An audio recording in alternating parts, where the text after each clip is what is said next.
All new at 11, crime victims are being hit with surprising fees when their cars are stolen and then recovered by police in Indianapolis. And now some of those victims are blaming a new way the city is handling recovered stolen cars and a privately run impound lot. So tonight, our Call 6 investigator Stephen Dean is looking into what crime victims are going through and what the city is doing about it.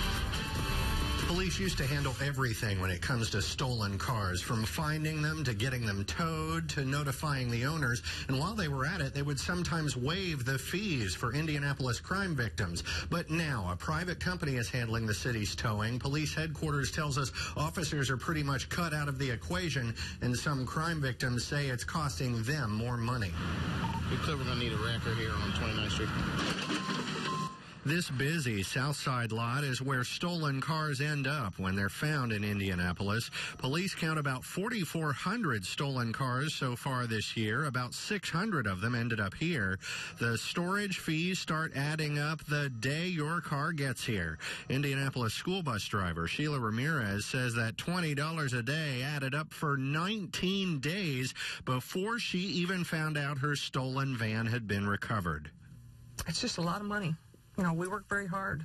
When her van was stolen by a teenage joyrider last month, it was found by police in just a few days. But she didn't find out for another 2 weeks, and the bill had snowballed to $490 to get her van back. I can't imagine, like a single mother or whatever, getting her vehicle stolen and then realizing, okay, I owe $500.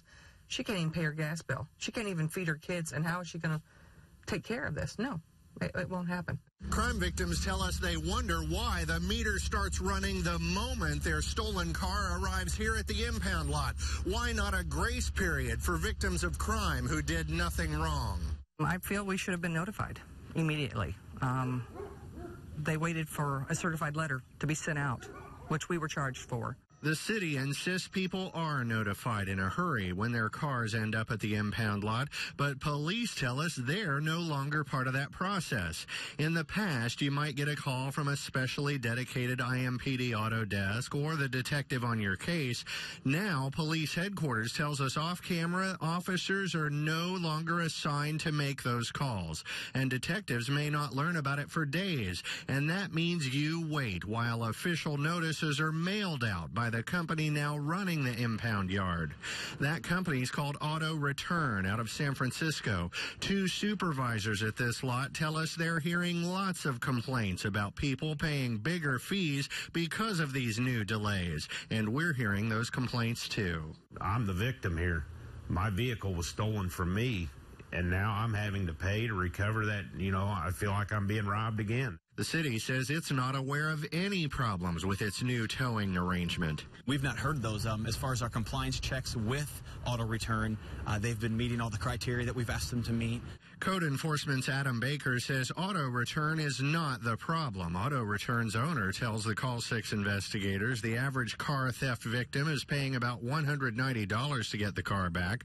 Sending certified mail does take longer sometimes, he says, but the company says it's getting notices sent out to the owner usually within a day or two of receiving a stolen car.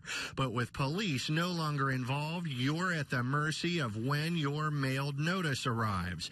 But here's another problem. Ramirez says police told her that they used to waive some of the fees for crime victims, and now that they're not involved and a private company's in charge, she says the officer gave her a different answer. Our hands are tied. We no longer can give you a break. Baker says if crime victims are hearing that, it's not true. He says police can still waive any of the fees they want to, sometimes depending on the severity of the crime or certain facts of the case. But because of what victims are telling the Call 6 investigators, the city's now making sure that police realize that.